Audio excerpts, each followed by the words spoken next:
Hello, welcome back to Dare to Overshare. My name is Jackie. So happy to be back. I just want to say real quick, I love doing this. I absolutely, this brings me joy, this brings me life, and I'm really grateful for anybody and everybody that's listening or watching. Love you all so much.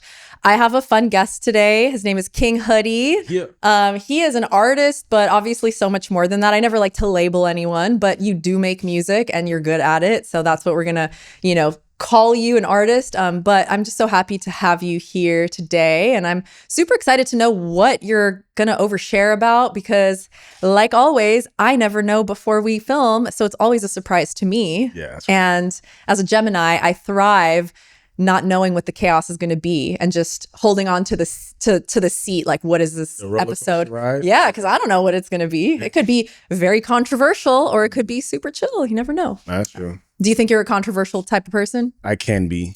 Yeah. I think it kind of happens eventually, as you kind of go up this ladder of researching, whatever it is, you begin to be controversial no matter what, because your opinions are going to differ from everybody else's. Yeah. And that's what makes being a human being beautiful is we all have our opinions and things to share. So let's start off with a vibe check.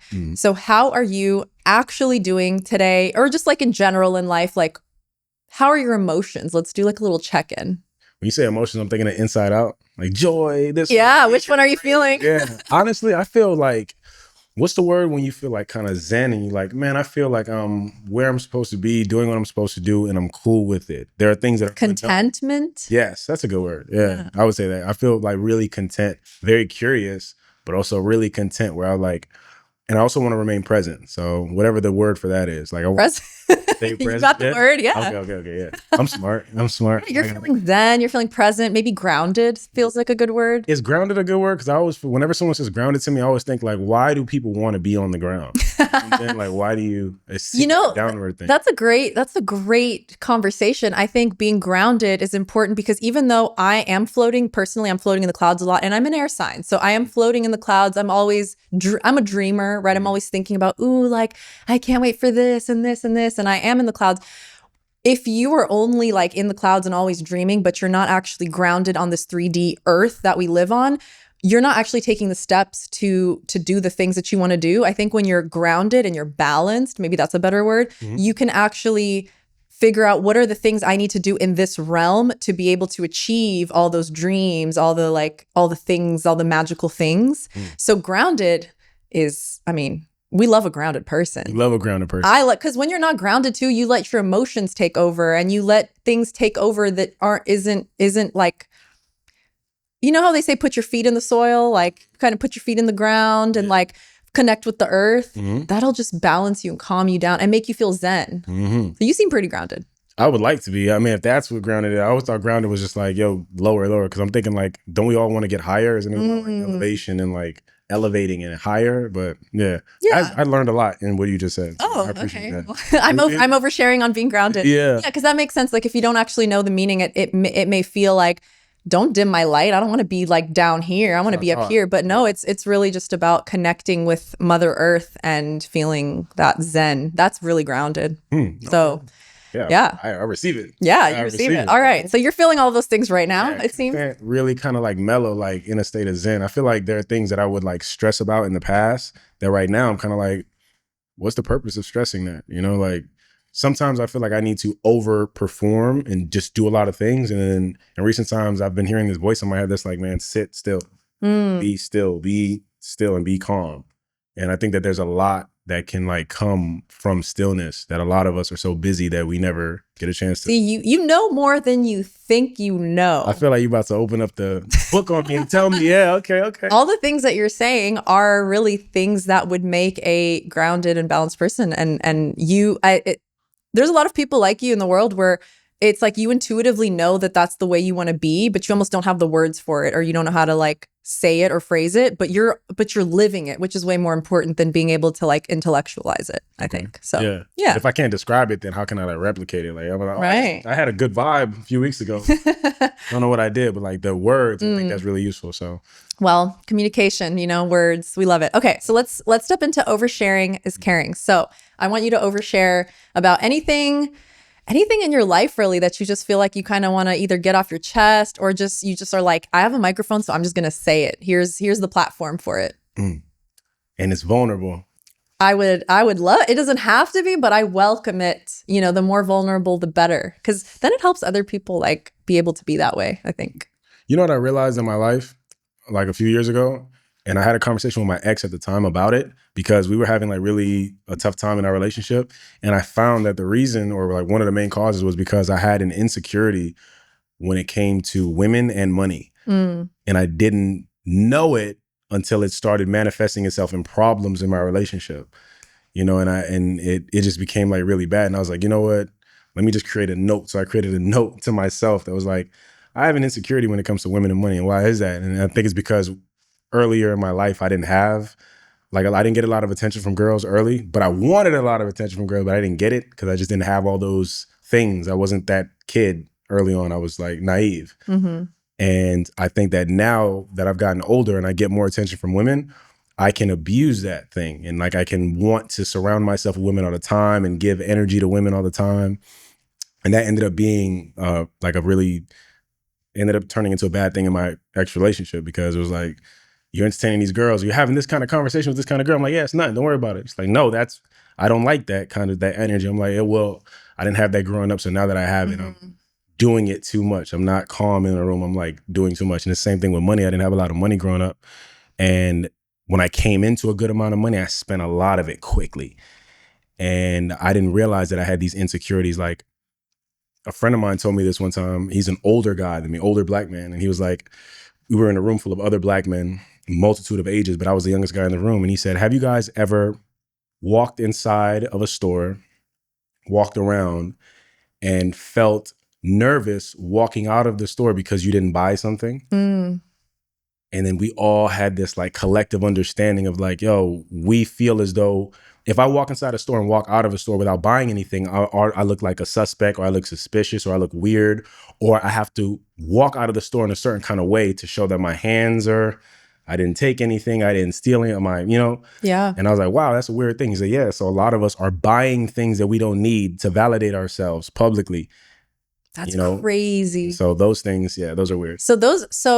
Okay, that's like two really like deep and vulnerable overshares, and they're almost like, yeah, they tie together, but they're separate too. So do you ever feel like, because you said you had the women and the money thing, right? So do you feel like you kind of healed from those things separately since, or do you still feel like some of those elements that you had in your life are still there that you're like working through?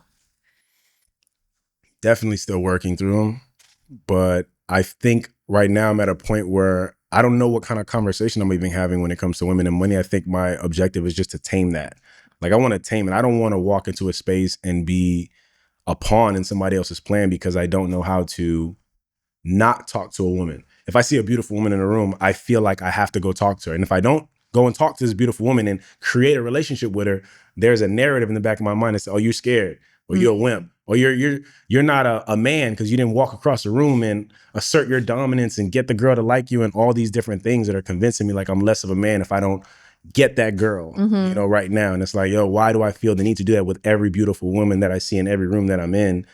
I'm sure I don't have no business meeting half of these people or sharing my energy with half of these people.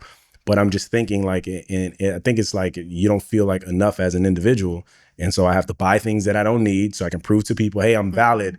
I'm not a thief, and I'm not what's the word? Like, I'm not insignificant. I'm significant. I'm worthy. I'm worth something. So I'm going to buy a bunch of shit. I'm abundant. Yeah, I have something. I'm valuable.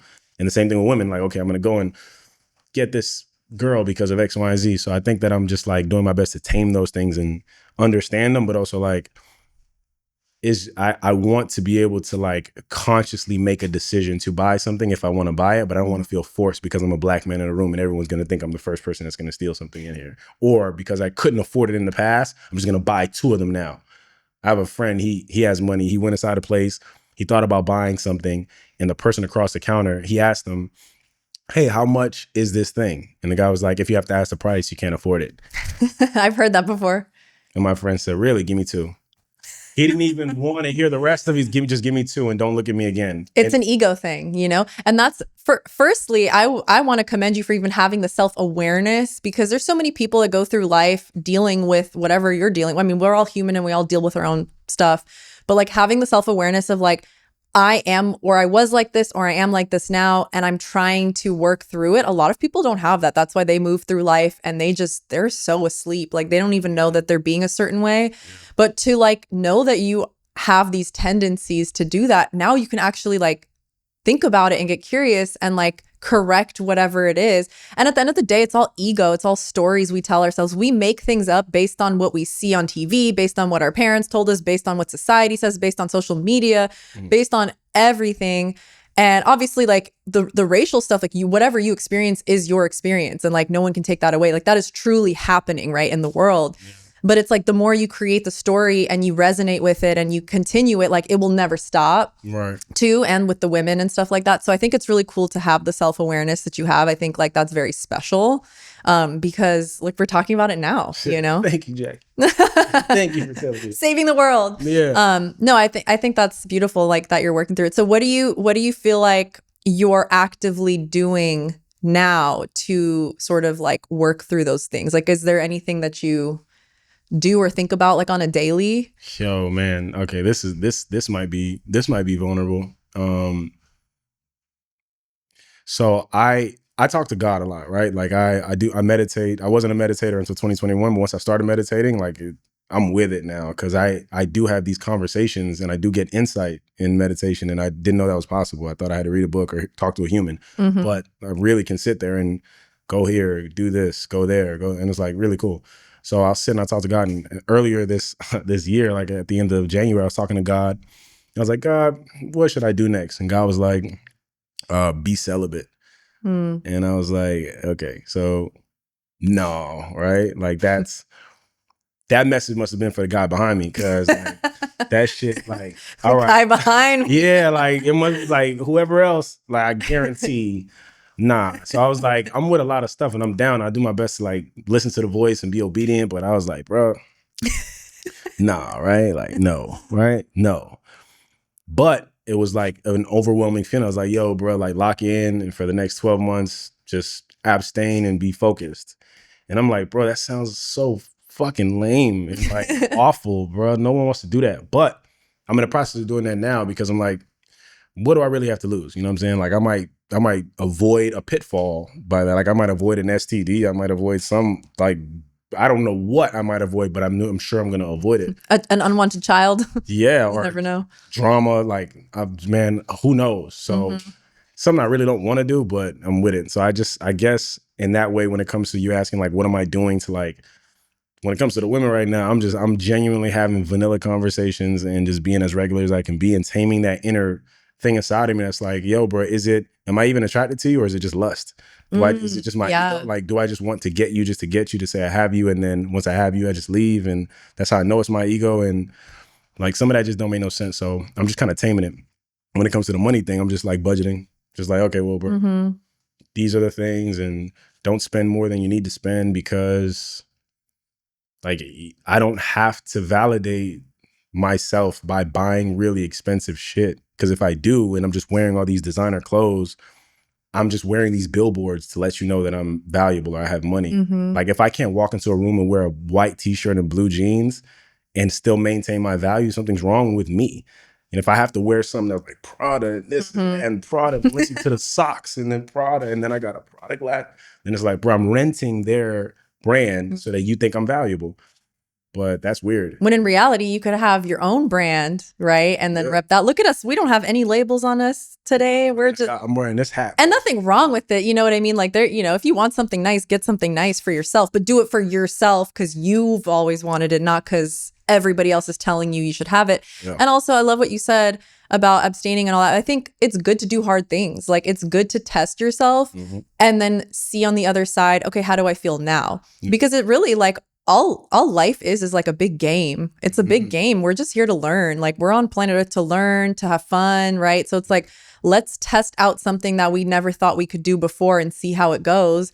And if you like it, great. You continue on that journey. And if you feel one day like, okay, I've learned what I need to learn, like I'm going to go back to whatever it is, and like, cool, you do that. And I think that it's so cool that you can have that willpower to say like, God told me, and it wasn't for the man behind me, it was clearly for me. Well, when it's an overwhelming feeling, like you just know. And that's why I think meditation is so powerful. Prayer, meditation, whatever you want to call it, is so powerful, because you get these it's a download, right? Like it's like you almost hear it inside of your brain, or like your third eye is activated. And that's how I get a lot of my messages in life too. So I love that. Yo, yeah. We get it. You know what I mean? Yeah. So audience, I like to talk to the audience too. Like, if you feel like you ever get this overwhelming sense that something is right or wrong in your life, or you feel it like in the pit of your stomach, that's where I feel it a lot, like in my gut.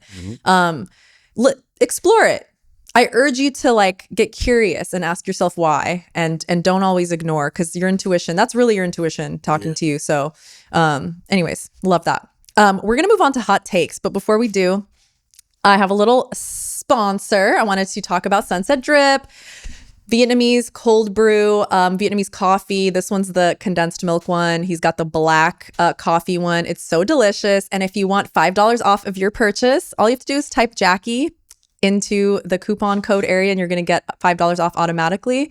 And stay caffeinated. So good. Okay.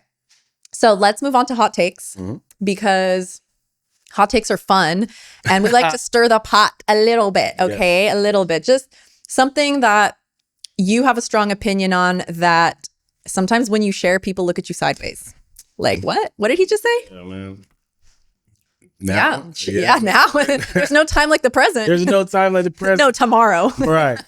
There's one like topic of conversation that I bring up to people based on an experience that I had in Istanbul at an airport. And every time I bring this up to people, I never get a good reception. Like every time I'm like, yo, bro, look, I learned this in the Istanbul airport. This is a fact of life, bro. And people always like, whenever I say the statement, they're always like, I don't really like that. I don't know. No one has just dove in and agreed with me. Like, oh yeah, bro, you spin fat. No one has done it. Ooh, okay. I'm excited, because I don't know if I'm going to agree or not. Yeah, you might not. Most people haven't. All right. I guess I got to preface it. Me and my sister were traveling to Egypt. We flew on like Turkish Airways. We landed and we had a layover in Istanbul. So we landed at the Istanbul airport, and we're waiting for our next flight. Then we get notifications that the next flight, due to weather, is like not delayed, it's canceled completely. So we're like, oh man, this is crazy. So long line, you know, when a flight gets canceled, it gets crazy. So a long line rushing to get rebooked on the next flight. This is the line that we walked to is like 3 hours. Like this is like a 3 hour line. There's a lot of people here. So I'm like, okay, before I wait in a 3 hour line, I'm going to see if I'm in the right place. You know, I'm not just going to materialize in the back of this line and wait. Because if I wait 3 hours and I find that I'm in the wrong line, I'm going to lose it. So it's happened to me before. Oh my God. No. An hour. But anyways. In the wrong line? Yes. Oh my God. Yes. I'm sorry. I'm sure I've done that before, because you don't automatically think that. Like, so I'm sure that happened to me. So I go to the front of the line. I'm like, before I end up in the wrong line, let me make sure I'm supposed to be where I'm supposed to be. So I walk to the front of the line. I'm like, hey man, is this where I rebook to get onto the next flight? Because the last one got canceled. He was like, yeah. I said, okay, cool. Hey, while I got your attention, can you just book me right now? He's like, yeah, click, click, click. Here's the paper that you get. Go downstairs. They're going to put you on it. Right. They're going to go downstairs. They're going to get you a hotel for the night. I was like, cool. So me and my sister, we skipped that 3 hour line. Great. Go downstairs now. There's an even longer line. There's like a 5 hour line downstairs to get booked for a hotel for the night. So my sister's like, hey, bro, do the same thing you did last time. Get to the front line. Let's get out of here. And I was like, yo, I don't know if I could do it in this line. She was like, just go and do it. So I go way to the front of the line. This is like a really long line. It's like a really, really, really long line. And there's like a family there, like a family. They're all at the front desk, one of these like multiple windows that they're servicing people at. So I just get in close to this family. And then I just look like the dark skinned cousin at this point. Like I'm just there. And so they're getting closer, getting closer, getting closer. And then I end up looking behind me, and there's this guy staring at me who's at the front of the line. He's looking at me. And the second I catch his attention, he looked at me, he's like, I'm like, what? He's like trying to signal me to go to the back of the line. It's like he knows what I'm doing, yeah. You know? And so I'm like, yo, bro, I'm just asking a question. He was like, oh, all miserable and shit. I'm like, bro, this ain't none of your net. All right, whatever. So the Istanbul family finally moves. I get to the window. I'm like, hey, is this the right place to do get me for a hotel for the night? He's like, yeah. He said, look, here's my paper. Can you do it right now? He said, yeah. Bam, bam, bam. Give it to me. Skip the line again. So I skipped like 8 hours worth of lines. And the lesson that I learned was like a threefold lesson. One, and no one agrees with me when it comes to this shit. Like no one. So I'm like, yo, bro, that experience taught me a lesson. And the lesson was this: some people belong in the back of the line. Whenever I say that, people naturally start looking at me. I said, no, bro, look, some people belong in the back of the line, right? Some people belong in the back of the line, some people don't. And when I mean that, I mean to say, in that experience or any experience in life, if you just walked to the back of this line without having any insight as to whether you're in the right place and you were comfortable just walking to the back of the line like a sheep and just, oh my God, I guess this is my plight in life, and just waiting 8 hours there, cool, bro. I'm for that for you because you with it. That's what you wanted. You chose. I'm with you. Great. But don't be mad at me for going to the front. Don't be mad at me because the only reason you didn't walk to the front is because you believed you couldn't. I like that. You know what? That just reminds me of the phrase, which is a very used phrase in life. Closed mouths don't get fed, right? It's like, obviously when I walked to the back of the line at my story, like I really actually thought I was in the right place. But I agree with you in a sense of like, sometimes you have to act like you belong. Like I've gotten into things, like into events or like into when I used to go to the clubs back in the day, or like it was like the VIP little red, you can't cross it, but I would literally just cross it and just acted like I belong. Sometimes you have to act like you belong and ask for forgiveness, not permission. Now, I'm not over here saying go break every law and just go be a menace to society, obviously. But have I done things like that before where I kind of just look behind me and say, I think I could get this a little easier? Yeah. So I agree with what you're saying in a sense of like when you said, oh, if you just walk to the back and because that's where you believe that you belong, it's subconscious. People don't know they're doing that, right? It's all subconscious stuff. But if you have the inclination to go to the front and you're okay with them being like, hey, I can't help you, you're going to be okay. You're not going to stir it up. You're not going to cause a scene, right? Yeah. If you walked up to the front and they told you, hey, sorry, man, like, yeah, you're in the right line, but like get to the back, I'm sure you would have went to the back. Yeah. But if they're going to do it for you, you're not putting a gun to anyone's head. Right. So to me, it's the universe is providing for you because you took the extra step to go open your mouth and ask a question. Courage. Yeah. And I don't think there's anything wrong with it. So, but a lot of people will. A lot of people will. Say that, like some people belong in the back of the line, like, no, everyone should be fair. It should be equal. Follow the rules. But like life is not fair though. Like life itself, like how many times do you get the short, you got the short end of the stick when you go to a store and someone watches you and they think you're stealing because life's not fair, right? Yep. Life's not fair. I'm a woman. When I walk down the street, down the alleyway at night, I have to have my pepper spray just in case someone attacks me. Life's not fair. You can't wear certain things. No, life's not fair. Like not everything is going to be the way that you want it. We don't live in this perfect world, but if you can help yourself without hurting anyone, I mean, you took, an extra 5 minutes or an extra 30 seconds for everybody else. I get that, but it's not like you stole an extra hour from everybody else. So I think like if you can help yourself, help yourself. So I'm not going to disagree, but I'm also the kind of person that I can see all sides of everything. I can see why somebody would disagree and say that's not nice that's not fair.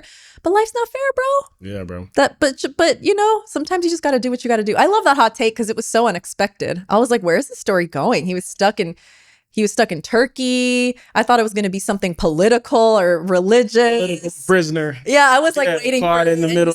You said, look, I just cut the line. Yeah, I just and but that dude that was in the front of the line, he was pissed. He was like trying to signal me to the back. And that was the second lesson that I learned, which was like, bro, some people will make it their business to send you to the back of the line when it does nothing for them. And first off, why are you in my business? One, bro, turn around. And then two, first off, why are you in my business? Secondly, bro, like you only want to send me to the back of the line because you had to wait in the back of the line.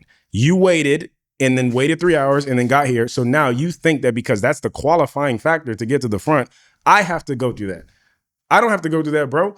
I walked to the front. If you were capable of getting this result, you would have done it. It's no different than like gatekeepers in the industry.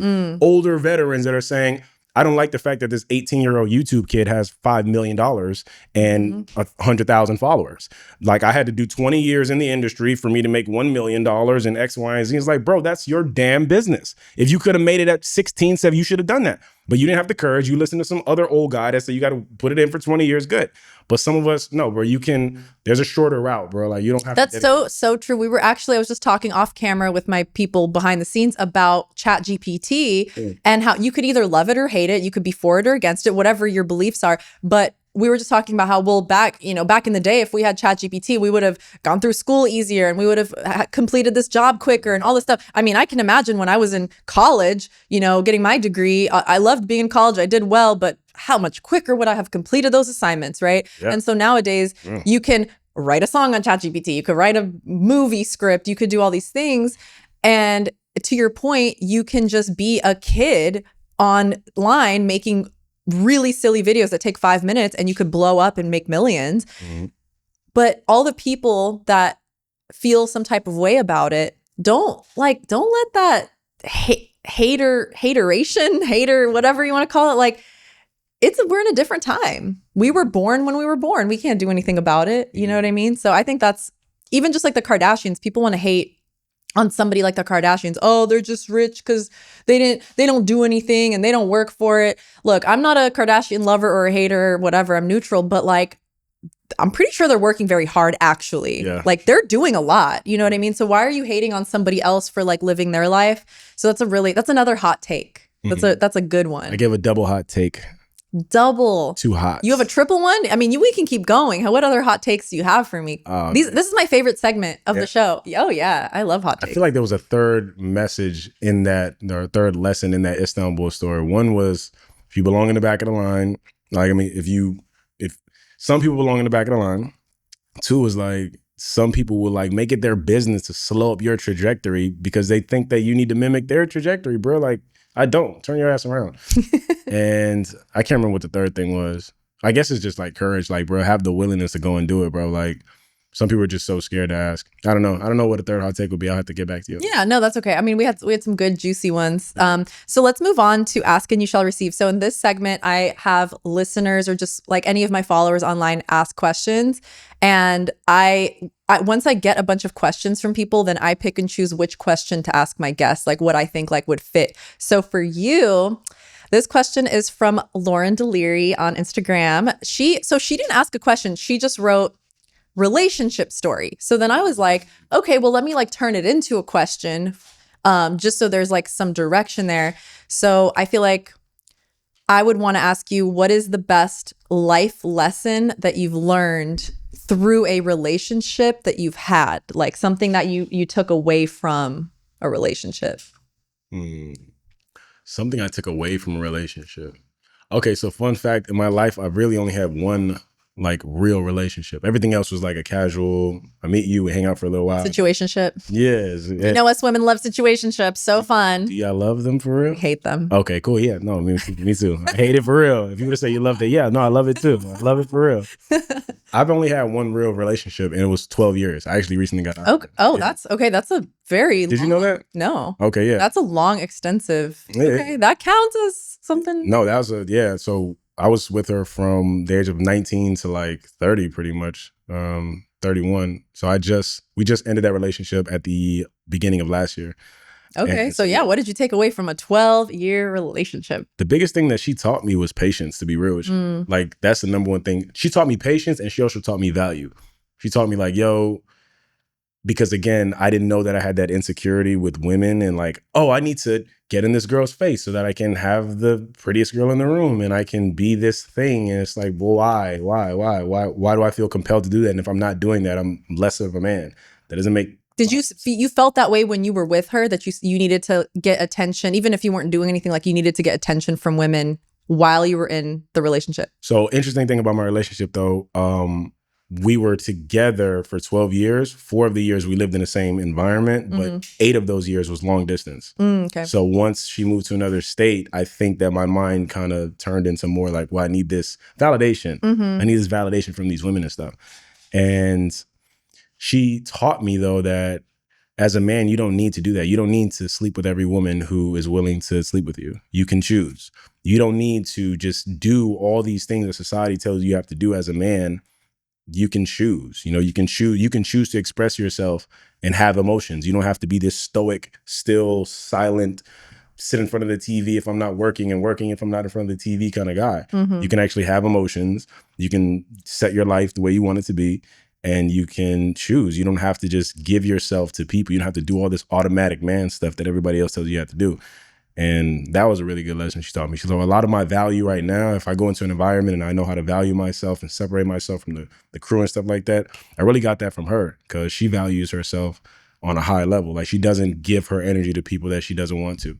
And so that was a really cool thing. I thought you were going to ask for something controversial in a relationship. Like, what's the most controversial? I mean, I'm here for all the tea, you know what I mean? If there's something you want to add. But that I like, because there's power in the controversial conversations. There's also power in just like deep, vulnerable conversations where like, I think that these kind of conversations can really benefit other people. Like I also like the controversial, like just like the front of the line thing. I mean, that was a little, but I also like to just get to know people and how they work and how they operate. Because I think at the end of the day, like we all go through things and we all learn things. And but I mean, if you want, look, I'm not going to stop you if you want to add some craziness to the story. You know what's interesting? So like, I don't know, maybe last year or something, I got into the habit of going live, and what ended up happening was I started going live after my breakup. And so a lot of the lives ended up being about venting and stuff like that. And one topic ended up being like a really like popular topic whenever I would bring it up or whenever it got brought up in the live. And it was the idea of, I would ask people like, yo, have you ever been in a relationship with someone who was jealous of you? And a lot of women responded, women and men, and people just would write paragraphs. Like, yes, I've been in a relationship like that. And then, okay, if you've been in a relationship where someone was jealous of you, what are the symptoms of that? What were you experiencing? How did you come to that conclusion that the person that you're loving on and intimate with is jealous of you? So how did you come to that? So that's like there's a lot of weight to that. What about you? Do you think? Have I? I guess I've never like asked someone I was with, so I wouldn't know for sure. But I think there's, for me, I think there's an element of when I was with the wrong people, they tried to dim my light. I don't know if they knew that they were necessarily, you know what I mean? If they like actively knew that they were doing it. And not all of them, granted, but like, I guess the more toxic relationships, one in particular that I had, he really tried to dim my light. And it's like, I thought you liked me for the person that I am. I'm public. I speak to people. I'm kind to people. People can confuse niceness with flirtiness. I get it. I'm a Gemini. I'm very like, I'm just loving towards people, and some men obviously cannot handle that, but it's an insecurity. So I don't know if that means that person was like, I don't know, necessarily jealous of me, but more so trying to control the way that I am so that I fit into their mold of what they want me to be versus who I actually am. So I have experienced that. So I don't necessarily know if that was like them being jealous of me or if it was just them being jealous of me being myself. I don't know. That's a tough one. It's interesting though, because when I asked what the symptoms are to the people who are like, yeah, I've been in a relationship where someone was jealous of me, that's one of the symptoms where a person is attempting to dim your light, or a person doesn't celebrate your wins, or a person tries to convince you out of your way of doing things to do it their way. Yeah. It's like, why are they attempting to control you that much? It's because they want you to like turn into what they want you to be. But the reason that they're with you is because there's something that they really like about you.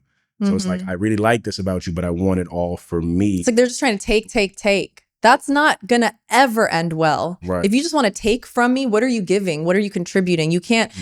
And I've been in those situations where I felt like a shell of a human because I just wasn't being myself anymore. I wasn't being so friendly with people. I wasn't going out and like seeing my friends. I wasn't, I was at one point in my old relationship. This is my vulnerable share, my old podcast in an old relationship. I was afraid to have certain guests on that he would be intimidated by, because I'd be like, because I had one guest from I won't even name, one guest from a well-known show, and he was a good-looking guy. And when I was editing the episode in front of my ex, every single comment that he made, he's flirting with you. Why didn't you tell him off on the show? He literally wanted me on the show to be like, I have a man. He wasn't even flirting with me. He was just being he was literally just being friendly. He wasn't even flirting with me. Like, I guarantee you, he never hit me up after that, never tried to see me, never tried to do anything, like very platonic. So because after that experience that I had with that guest and with that guy I was with, I literally was like, oh my God, should I just have women on here or just like unattractive guys? I'm like, no, I should have whoever I want, whoever's going to be a good conversation. And now in the current relationship, oh my God, I don't have that problem. It is so refreshing to not have to dim my light or to not have to worry about like how someone else is going to feel based off of me being myself. So that's an overshare for me. I never really do the overshares. I'm always asking people for theirs, but I really had like a toxic thing where I was afraid to be who I am, you know? So that's a great question. I don't really get asked questions on my own show, so thank you. You should, though. We should normalize asking Jackie questions on her own show. It's fine. It's funny because I am an overshare on my social media, so I think that's where I'm able to kind of overshare with the world. But then I like this platform so that other people feel like welcome to like just talk openly. So I'm happy to share too sometimes, but it's still about, you know, I love this. That was solid, though. Honestly speaking, like that's a real thing. Like, I can see that that's an obvious thing. A guy would be intimidated by another guy, especially if he's more attractive or more successful or XYZ. And so I think a lot of women actually really deal with that. A lot of people in general, because sometimes it's reversed. Sometimes a girl is like, why are you talking to that girl like that? Or what? I know girls that get mad if their guys just don't have shirts on. You know, it's like if he's outside and it's hot and he takes his shirt off, why don't you have a shirt crazy. on? Why? Come on, baby. And then, no, I'm so sick. And then it'll be like a real problem. And then she's not in the house anymore. And because I don't have a shirt on outside, it's like, no, I don't want any other women to see that. You only can show that part to me. I'm a guy outside and I'm sweating with clothes on. What are you talking about? I mean, it's just all it all boils down to insecurities. And if somebody's had a rough life growing up, or they've gone through a lot of things, or they've been cheated on, or they saw their parents cheating on each other, or whatever the situation may be, it's almost like, how do you expect them to not be that way? You know, there's just so much traumas people experience and triggers they have. But that's why self-work and be like having your conversation with the higher power, like whatever that looks like to the individual, is so important, because all the past experiences that we've all had don't mean that the experience is happening again today with the person you're with today. So like, heal yourselves, people, whether that's going to therapy. I don't know whether that's actually going to therapy, whether that's just meditating is therapy, whether that's talking to a best friend or a trusted source, whether that's listening to this podcast and this is your therapy, whatever that is for you. Heal yourself. It's so beautiful. And you know what? Healing yourself is scary. There's nothing easy about it. It's not easy to go to the dark places of your soul and find out all the things that are quote unquote wrong with you or that you need to fix. But once you get through the darkness, then comes the light. So like bars. Yeah, exactly. Jackie Ann dropped bars. Once you get by the darkness, then comes the light. Yeah, she did it. I'm gonna start making music again, by the way, you guys. Yes. I miss making music. We're waiting for the EP. Yes. Okay, final thing I want to talk about quickly is, well, quickly or not quickly, whatever. You can take your time. Not being like, you have 30 seconds. I want to do note to younger self. So if King Hoodie now was looking at Hoodie back in the day, what would you tell yourself? Is there like a how younger are we talking? Like whatever resonates with you. When you picture your younger self, what do you picture? Like, right, what's your first instinct? Like a little kid or like a teenager? Somewhere between 8 to 12. Okay, so there, we'll go with that. Yeah, okay. If I could tell my younger self something, I would just tell my younger self, yo, it's okay to be different. You don't have to fit in with these people to be accepted. And it's okay to be different, because I feel like I never fit in regardless. I feel like I always stuck out like a sore thumb, and I never understood why. I feel like I was always under somebody's microscope and they were mistreating me based on whatever they saw, whether it was like adults, other kids, whatever.